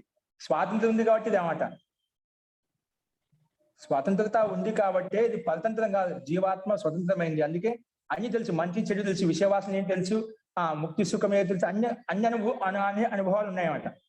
కానీ ఆ విషయ వాసనకు లోనైపోయినప్పుడు దాంట్లో తదాకారం అయిపోతుంది. అంటే అవిద్యతో యుక్తమైనప్పుడు ఇటువంటి స్థితి కలుగుతున్నమాట. అవిద్య, ఎందుకంటే ఇప్పుడు ప్రకాశం అని చెప్పిన చిత్తం అర్థం లాంటి చెప్పిన కదా, ఎలా ఉంటుందంటే ఇప్పుడు అంటే ఆత్మ కూడా ఎంతో స్ఫటికమైంది అన్నమాట. అంటే నిర్మలమైంది, శుద్ధమైంది. కాకపోతే ఇక్కడ మనకు అద్దం మీద దీన్ని ఇక్కడ కొంచెం ఇక్కడ పోల్చుకొని చూసుకోండి. అద్దం మీద మాలిన్యం దుమ్ము ధూళి పడినప్పుడు ఏమవుతుంది? అది మనకు అప్పుడు క్లియర్ గా ఉండదు. క్లియర్ గా ఉండదు. ఉంది అది క్లారిటీగా ఉంది. అట్లా ఇక్కడ కాసేపు ఆత్మని ఇక్కడ పోల్చుకో. అది ఆత్మ కూడా ఎట్లా ఉన్నది? అంత శుద్ధమైన స్ఫటికమైంది అన్నమాట, నిర్మలంగా ఉంటుందన్నమాట. కానీ మనకు కామ క్రోధ లోభ ఏవైతే మన మాత్సర్యాలు ఏవైతే ఉన్నాయో, అవిద్య అంధకారం ఏవైతే ఉందో అవన్నీ దోషాలు యుక్తం కావడం. ఇప్పుడు దుమ్ము ధూళి వలన ఏవైతే అద్దము స్పష్టంగా ఉన్నప్పటికీ కూడా మన ముఖం మనం చూడలేకపోతున్నాము. అలాగే అవిద్య అంధకారం వలన మన యొక్క స్వరూపాన్ని మనం చూడలేకపోతున్నాము. అప్పుడు ఏదైతే ఉందో అదే చూస్తూ ఉంటాం అన్నమాట.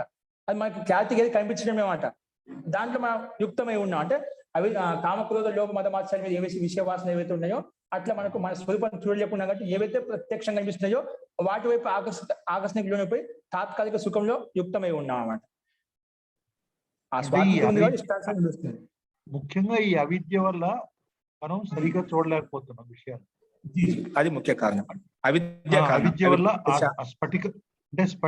స్ఫటికం లాగా క్లియర్ గా ఉన్న ఆత్మ కూడా మనకి సరిగా వ్యక్తం అంటే స్వతంత్రంగా వ్యక్తం కాకపోవడానికి కారణం ఈ ఆత్మ.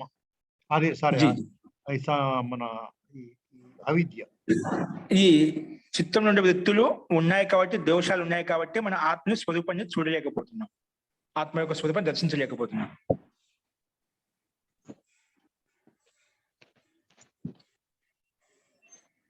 ఓకే అండి. ఈ రకంగా అంటే కొన్ని పూర్వపక్షి ఈ రకంగా ఆలోచిస్తున్నారు. చిత్తం కొంతమంది చాలా మంది అంటున్నారు చిత్తం. ఇప్పుడు అందుకంటే మనకు ఇప్పుడు ఈ ఆత్మతత్వం తెలియని వాళ్ళు చిత్త పరిణామం అన్ని చిత్తంలో జరుగుతున్నా నిజంగా అట్లా అనుకుంటున్నప్పుడు. ఎందుకంటే పూర్వపక్ష ఆధారం ఏంటంటే ఇప్పుడు మనం కూడా వివేకవంతం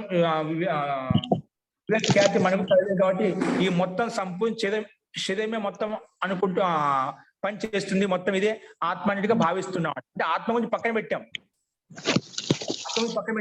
సుఖ దుఃఖానుభూతి మొత్తం చిత్తమే ఈ మనిషి అన్నిటికీ కారణం అని చెప్పి చెప్పుకుంటున్నాడు. అంటే ఆ రకంగా బుద్ధిలో ఉన్నాం కాబట్టి మనం అన్నిటికీ ఆధారం ఇదే చిత్తమే అనుకుంటున్నాం. అంటే ఇదే చూస్తుంది, ఇదే అనుభూతి పోతుంది. చిత్తానికి కానీ ఇంద్రియాలకు కానీ ఏ సుఖ దుఃఖానుభూతి కలగవండి. ఏ సుఖ దుఃఖానుభూతి ఏం కలిగినా కూడా అదంతా ఆత్మకే కలుగుతుంది. అంటే మనం మామూలుగా చూసినప్పుడు ఆకాశం ఉంది, అగ్ని ఉంది, వాటికి స్వయంగా వెలుగుతున్నప్పుడు ఈ ఆత్మ అవసరం ఏమిటి అన్నట్టుగా ఉంటున్నారు. మన స్వరూపాన్ని మనం చూసుకోలేము. చెప్తే మన భోగం ఎప్పుడు వెళ్తుంది? ఆత్మను ఈ శరీరాన్ని వేరువేరుగా యథార్థంగా తెలుసుకున్నప్పుడు, ఈ పంచభౌత శరీరాన్ని వేరువేరుగా చూడకుండా ఒకే విధంగా చూసినప్పుడు ఇటువంటివన్నీ మనకు అలాగే కనిపిస్తాయి. వేరువేరుగా చూసినప్పుడు యథార్థంగా చూసినప్పుడు ఇలా కనిపించదు. మీరు ముక్తికి భోగ అపవర్గార్థం దృశ్యం, భోగాన్ని కలిగించడం కోసం అపవర్గాన్ని కలిగించడం కోసం ఈ దృశ్య జగత్ అంతా ఉంది. మనకు పురుషుడికి కళ్యాణం కొరకే ఈ సృష్టి నిర్మాణం జరిగిందని చెప్పి మనకు తెలుస్తున్నామట. ఇప్పుడు లేదు కాబట్టి ఆ స్థితి అంత ఏకీకృతంగా చూస్తున్నాం, ఏకీభావంగా చూస్తున్నాం అట, అంతా ఒకటిగా చూస్తున్నాం. ఆ వివేకం ఇంకా రాలేదు. అందుకే శాబ్దిక దృష్టిలో ఉంది, తాత్విక దృష్టిలో మనకు తెలియడం లేదా. ఎందుకు? సంస్కారం ప్రబలంగా ఉన్నాయి, దాన్ని చూడలేకుండా. ఇప్పుడు ఆత్మాని వేరు తెలుసు, శాబ్దికంగా తెలుసామాట.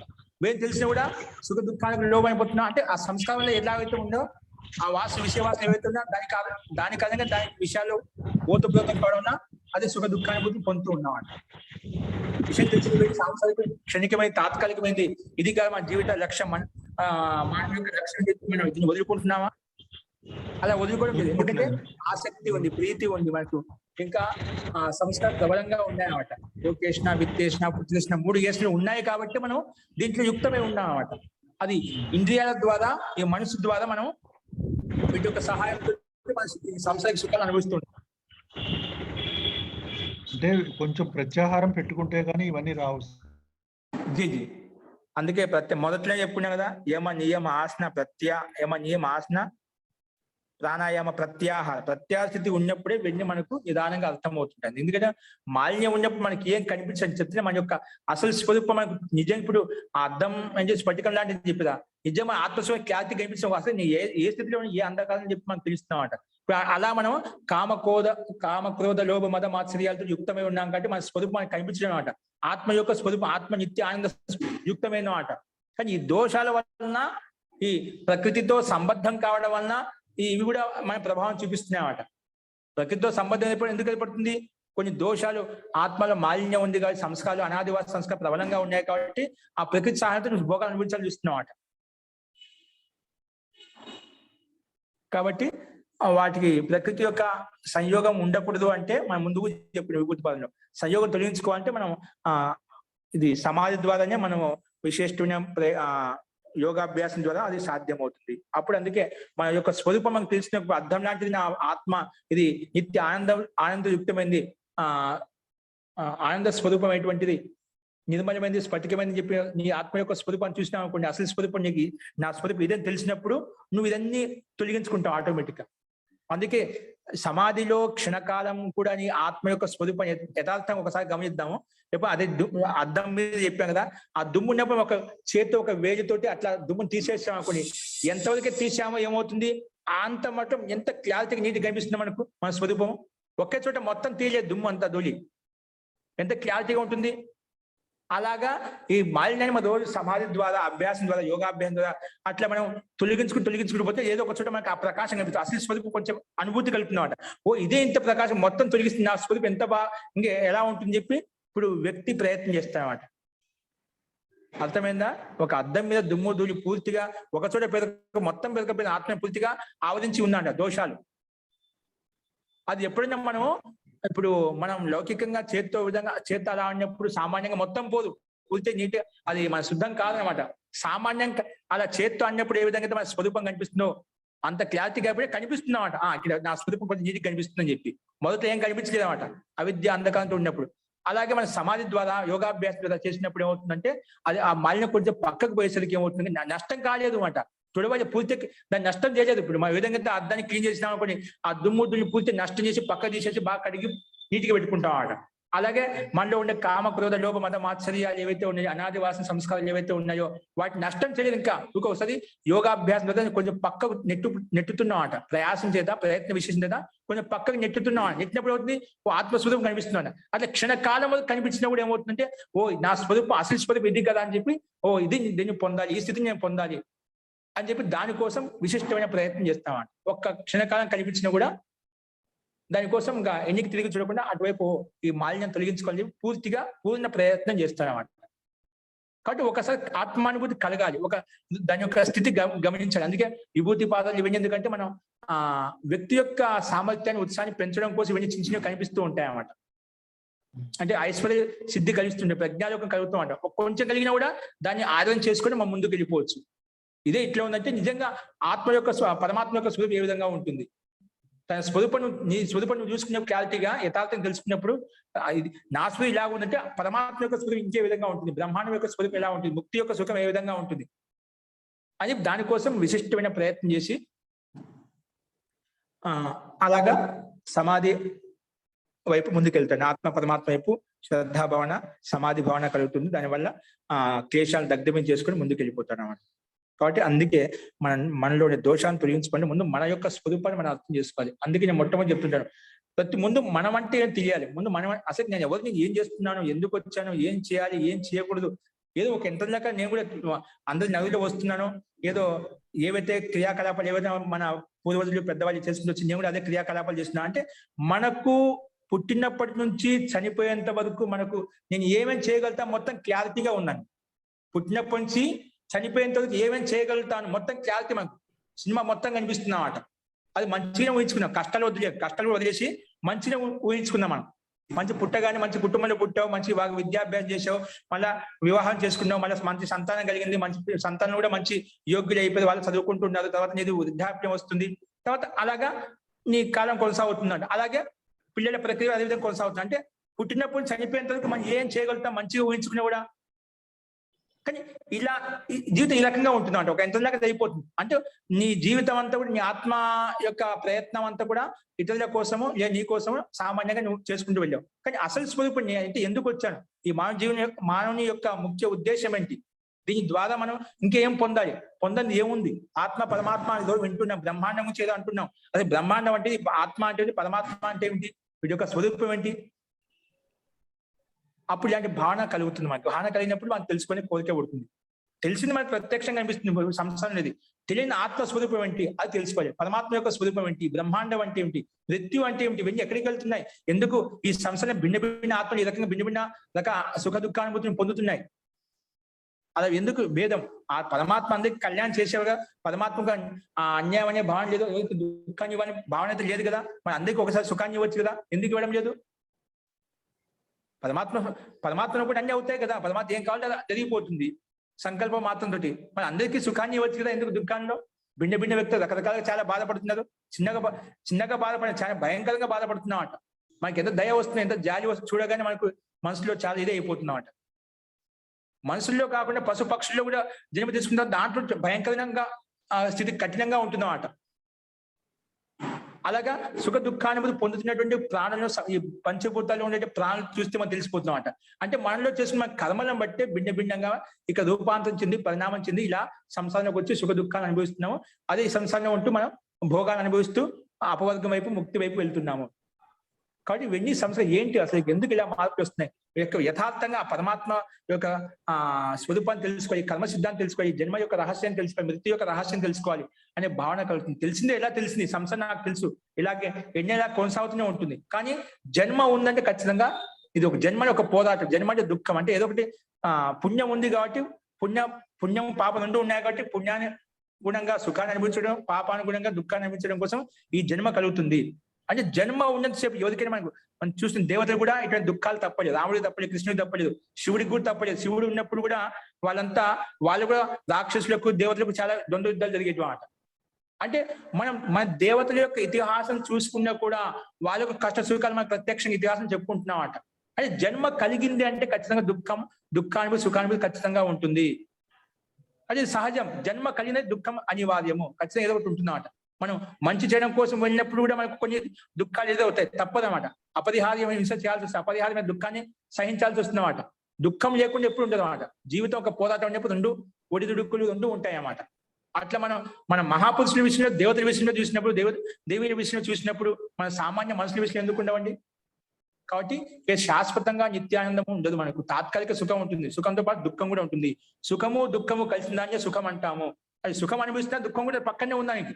ఆచార్య చాణక్య అంటే ఏదో బాగా సంతోషం ఆనందంగా అంటే నాకేదో దుఃఖం రాబోతుంది, దుఃఖం ఏదో ఉంది అంటే దుఃఖం భయపడడం కాదు, అలా రెండు ఉంటాయి అన్నమాట. ఇది సుఖం ఉన్నప్పుడు దానికి ఒకరిని హింసించకుండా పీడించకుండా ఏది సుఖం రాదండి. ఒక వ్యక్తి బాధపడుతున్నా అంటే ఒకరు మనం సుఖపడతాం అంట.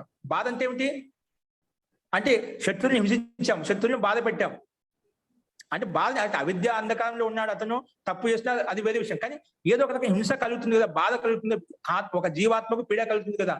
కాబట్టి పీడతో యుక్తమైంది కాబట్టి అక్కడ కొంచెం, ఇక్కడ మనకు కూడా కొంచెం అది అంత ప్రబలంగా ఉండదు.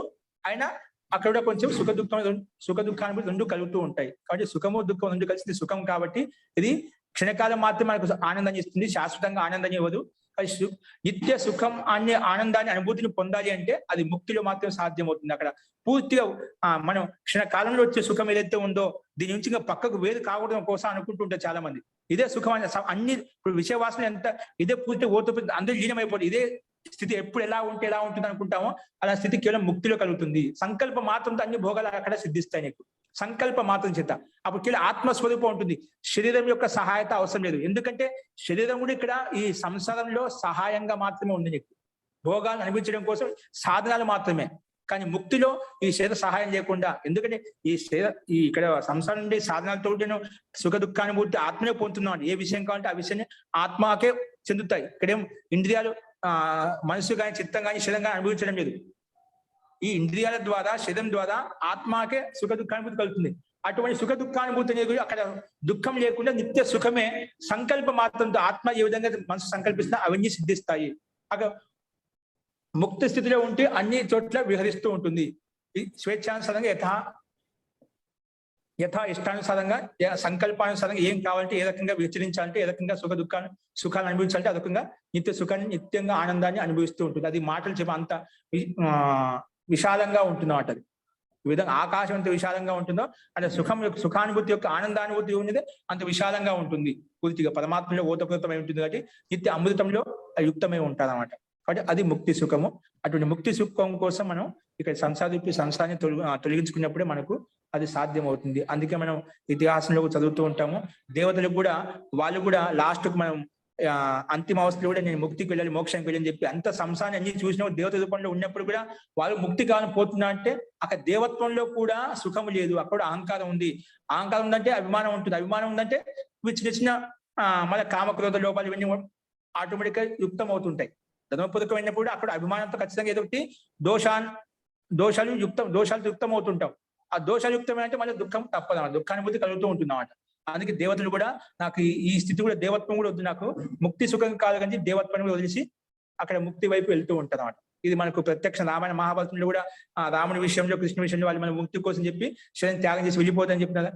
అతనే అన్ని సామర్థ్యం పూర్ణ రూపంగా వాళ్ళు ఆనందయుక్తులే ఉంటేనా అక్కడ శరీరం వదిలేసి ఎక్కడికి వెళ్ళిపోవాల్సిన అవసరం ఉందండి? దేవతలు వాళ్ళు కూడా ఏమంటే సృష్టిలో కళ్యాణం చేయడం కోసం మానవుడికి అధర్మయుక్తంలో ఉండే అంధకారంలో ఉన్నటువంటి వాళ్ళకి కళ్యాణం చేయడం కోసం, ధర్మ స్థాపించడం కోసం వీళ్ళు కూడా వాళ్ళు మళ్ళీ ఒక ముక్తి సుఖాన్ని వదిలిపెట్టి సంసారంలో కళ్యాణం చేయడం కోసము వాళ్ళు వచ్చి మనకు ఒక ధర్మ మార్గాన్ని చూపించి ధర్మం అంటే ఏమిటి, అధర్మం అంటే ఎలా ఉండాలి, ఏ విధంగా ఉండాలి, వాళ్ళ చరిత్ర ద్వారా వారి విద్య ద్వారా వాళ్ళ గుణాల ద్వారా మనకు ప్రేరేపించి మనకు తెలియజేసి వాళ్ళు సమయానుసారంగా వాళ్ళు వెళ్ళిపోయారు అన్నమాట. కాబట్టి వాళ్ళు అలాంటి మహాపురుషుల యొక్క జీవిత చరిత్రల ద్వారా మనం తెలుసుకుని మనం ఎలా ఉండాలి, ఏ విధంగా ఉండాలని చెప్పి ఇతిహాసం ఇవే మనం నేర్పిస్తామండి. ఇతిహాసం అంతా కూడా పురాణాలు కావచ్చు, మనకు ఇవి ఏవైతే మన సాహిత్యం ఏదైతే ఉందో ఇవన్నీ కూడా మనం ఈ బ్రహ్మాండంలో సృష్టిలో ఎలా ఉండాలని నేర్పిస్తున్నాయి.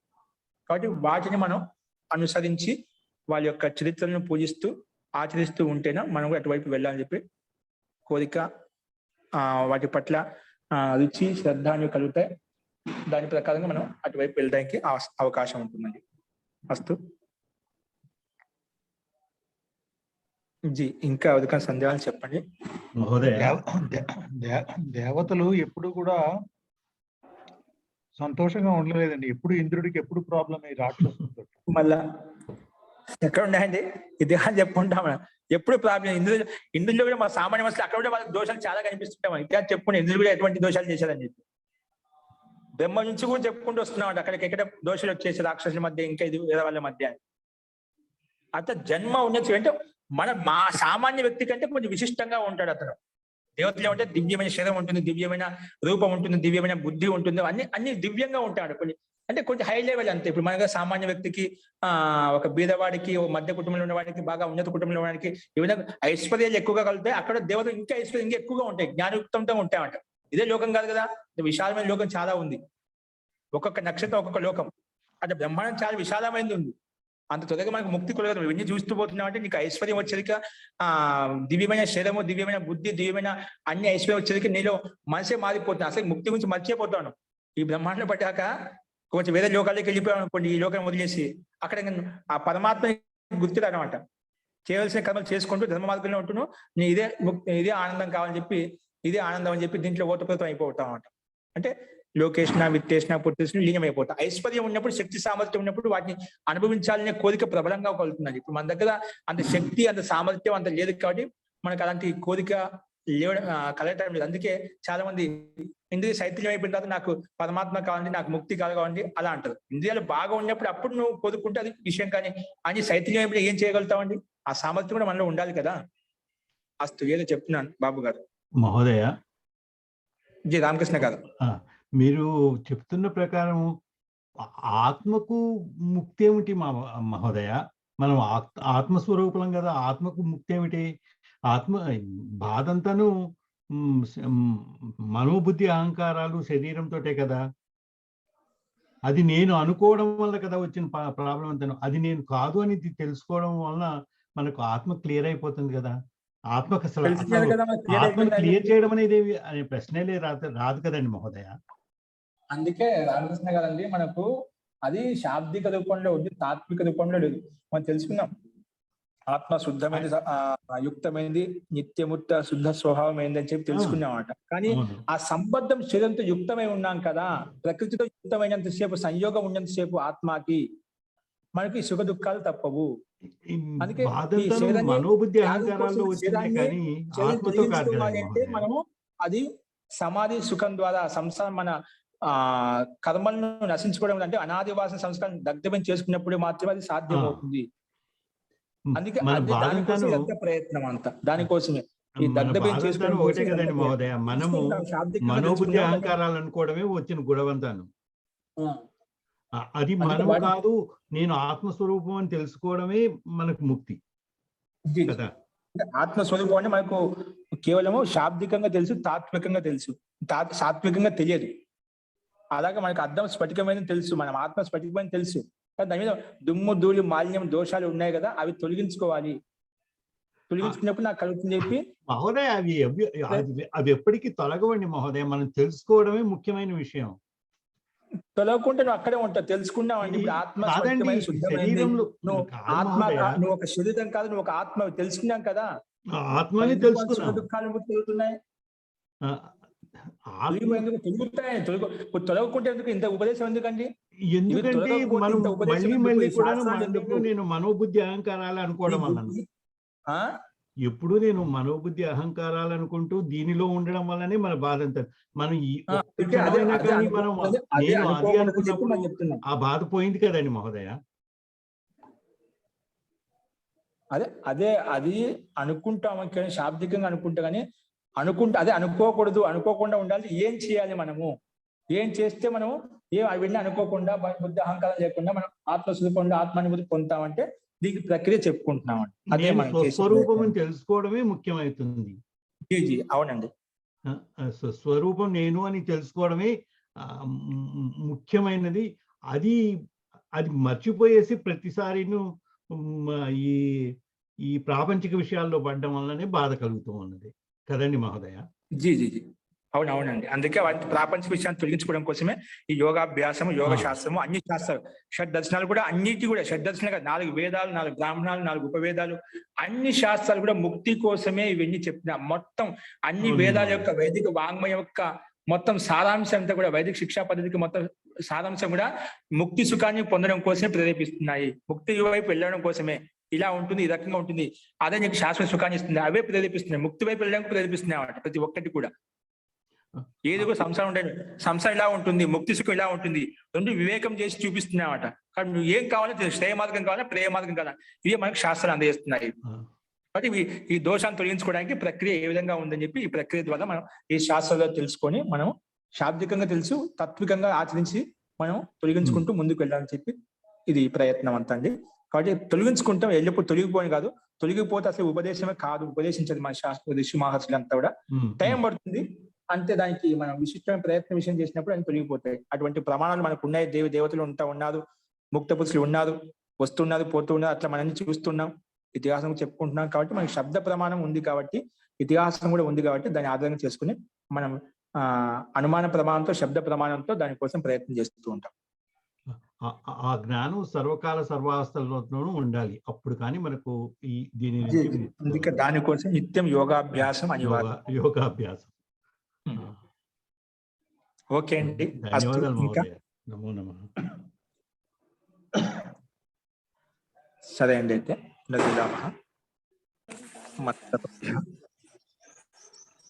ధన్యవాదాలు మహోదయ. నమస్కారం.